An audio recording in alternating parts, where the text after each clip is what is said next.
Hey, there's no shame in trying things that people ain't never tried before.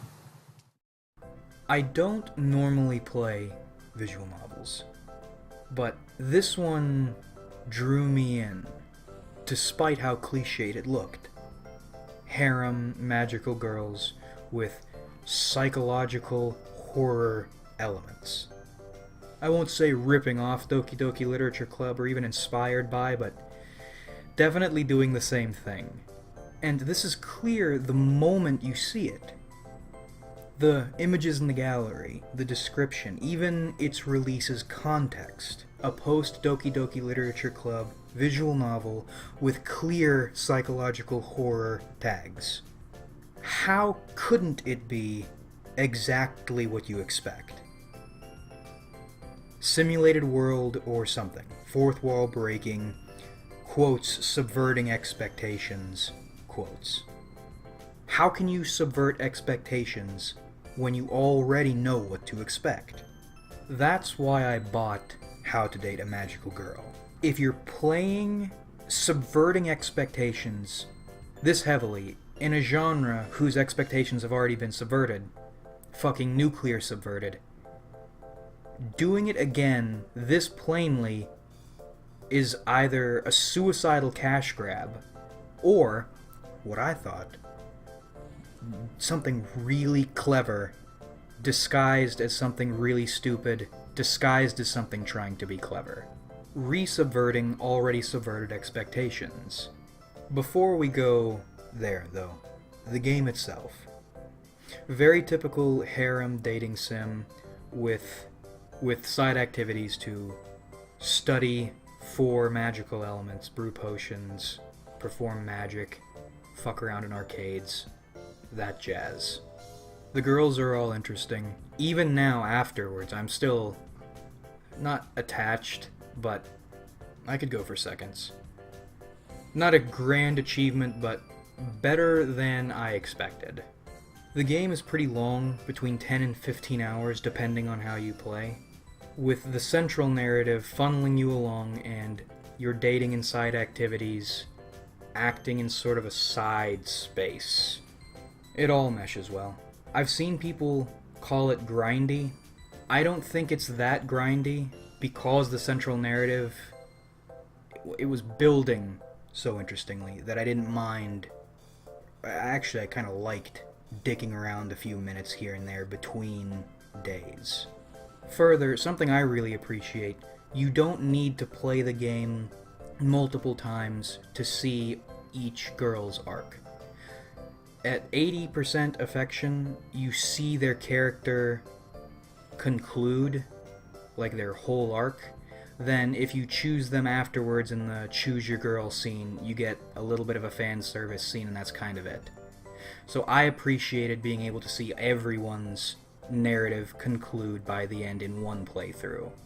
Beyond that, art's good, music is serviceable with a few zingers, and writing is very good, even though the ending is a little what it is. For $9, this is still worth seeing, I think, personally. I don't regret spending the money, maybe you would. So anyways, if you want to play it, I'd recommend going in completely blind, but if you've listened up to here, you already know it is what you're expecting. So, well, the narrative won't surprise you. So just stick around. So, again, I thought this game, if Doki Doki Literature Club pulled the rug out from under visual novels, I thought this game would pull the rug out from Doki Doki Literature Club style subversive visual novels, or subversion in general, subversion. The beginning suggests so heavy-handedly that this is all fake. Right off the bat it says initializing world, you go through a gamey character creator, and you're introduced to your childhood friend who drops the whole magical girl concept on you. And, again, played heavy-handedly. You go, oh, wow, I guess magical girls do exist. How could I have forgotten that? I guess I just never thought about it. Oh, and I'm a boy, but I guess magically I'm the one ever exception, so I get to go and do all this stuff too. Just coincidentally, of course. and the teachers say, "You'll have such a good time here, by the end you'll think you were dreaming." Just heavy-handed foreshadowing. But it is a magical girls' school, right? And all the girls have specific powers. And they reference your powers once in the beginning. You're supposedly able to freeze time, and then they never, ever bring it up again. You never get to transform into anybody, nobody ever gets to see you use your powers, you never use your powers. This was the one element they mentioned in the beginning, then never brought up again. The only underplayed element. So, I thought this was their double subversion's seed. I thought this would play into their double twist, and it hints at it strongly. Weird things happen throughout, like digital glitches, and as bad things happen, your perspective warps in digital ways, like they would in Doki Doki Literature Club. But, unlike Doki Doki Literature Club, no other characters ever reference it. Never mention seeing it. Only you. And further, when these digital glitches happen, before or after the game's key murders, this is a detective story, you understand, people note you're acting weird. So you see a digital glitch, and there's a time skip, or you're ranting to yourself, or the screen is flipped, and you're filling in other characters' lines with what they're expected to say in a digital glitchy way. When you gain control again, and everything is clear, people ask you if you're okay because you were acting weird the day before or the day after. So then, you have these subplots about higher powers and playing characters on strings like marionettes, and someone among you has already betrayed you. And this besides, all the main characters are unstable in ways you might not expect, in ways I didn't expect, honestly, even in this seemingly cliched game, things surprised me. So, characters acting weird, girls, your main 5 girls, getting really defensive when side characters try to become main characters, and just generally feeling powerless and confused. And with villain characters referencing the higher power, you assume it's you, or some game master or someone, and this is a game. And along with the digital glitches, and the post-Doki Doki Literature Club context this game released in, that seems the most obvious conclusion, from the beginning almost to the end. But, and remember, your power is supposed to be stopping time, and nobody ever sees you transform. Nobody ever sees you use your power. And they reference you acting strange, and even in your perspective, losing your mind after these traumatic events.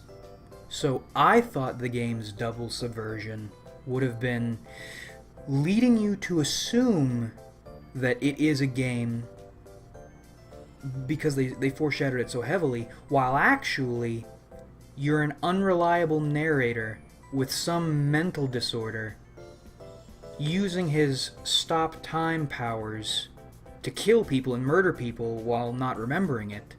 Then, when they go to pull up the curtain and say, "It was all just a game, it was all a dream, Neo," they pull up the curtain again, or pull up the real curtain and say, "No, this was all real, you were just insane and overpowered. And you're responsible for all these horrible things, and you were so deluded that you actually believed it was just a game." Thus, rather than breaking the fourth wall and stepping into reality, poorly, I think, cementing the story as reality, and really condemning you. Not just the character for murdering people, but you, the player, for buying into these the mental illness is strange. You see patterns where none exist, so they would take your patterns, or give you patterns as the player, post Doki Doki Literature Club context. If a game is foreshadowing this stuff this heavily, it must just be a game and it must not be serious. You see what I mean? Taking your assumptions, then condemning you for assuming them. And those assumptions being that you shouldn't assume it's real, because another game made you assume that you shouldn't assume. We're really pretzeling this shit up right here. So, they lead you in a direction, then double back again. That's what I thought they were doing. And the game only reinforces that theory literally up until the end. That whole unreliable narrator with time-stopping powers theory works until the very end. At which point they pull up the curtains and say, no, the completely obvious one was the one we actually went with. And was the ending good? Were the endings good? No, they weren't. They weren't written well, even for the ending they foreshadowed. Which blew me away because the writing leading up to it, even without the unreliable narrator theory, was good. I kept playing because it was good. I had a sinking feeling they might pull a "it was all a dream" ending, but I trusted them even if they wanted to go with that because the writing was so good. I thought, this is so good now, even if they choose this shitty ending, it'll at least be a well-written and interesting shitty ending. And it wasn't. They weren't. Now, these endings weren't so awful, they retroactively invalidated everything. The girls are still interesting. The narrative leading up to the end was still very good, and the art was still good, and the soundtrack was still nice. And I don't regret playing it, but I am disappointed. Even if they wanted to go with this as expected conclusion, it was still poorly written and felt tacked on. You can get any of the three endings, no matter what you did, as long as you romanced someone. You remember the Deus Ex Human Revolution ending? No matter what you did through the story, you push a button, you get that ending. That's what this is, except in visual novel form. And I'll argue, as a visual novel, that's more damning here than it is in a sandbox RPG like Deus Ex Human Revolution. Two endings revolve around the Game Master character who, while you interact with, you never mechanically interact with, you make no choices with, until the very end. Both of which feel awful because in one ending you confess your love to her when you didn't put in the mechanical footwork. You didn't give her gifts or go on dates with this character. Ever. At all. This is the I love you button. This is the one thing. You never interacted with her prior. Or the other ending where you agree with what she says, you agree to wake up, then she takes over your body, fucking Upgrade style? Like, what? Nowhere in the entire story did she ever hint at wanting to take over your body. Even in the sentences leading up to the point where she does it. Never. And in the ending where you agree with her and love her, she doesn't do it. And in the secret ending, or not secret ending, the happy ending, where you romance a girl and use that girl to overpower this Game Master character, she never hints at wanting to control you. She just wants to be wanted, right? Which, again, was also never hinted at throughout the story, but all the endings revolve around each other, and none are ever really referenced anywhere else but here. So you go through 10 or 15 hours of this, spending time with these girls who are interesting, with positives and flaws, then the endings, all three endings, revolve around a character you never really interacted with, whose motives you never really understood, whose motives were never even hinted at. Then, after the big reveal, you choose an ending where she goes against the motives she reveals 10 seconds before. What the fuck were they thinking? The creators played a cliche in validating everything good they did, then fucked up their own fucking cliche. Holy Jesus. Monica worked in that role because we see her from the beginning, we understand her motives, watch them develop, then see her change accordingly by the end. She's a character. She develops. She starts here with these motives, ends here with these motives. Satomi is a character who's just a side character, who does things, but we don't really know what she's doing. We don't really know what she's thinking. Then when we see her, we finally figure out what she is, who she is. She does the opposite. She does things completely unrelated. She's not a character. Then you force in this sliver of character, then screw that up. You get the idea, though. They had an opportunity to subvert subversion. They wasted that.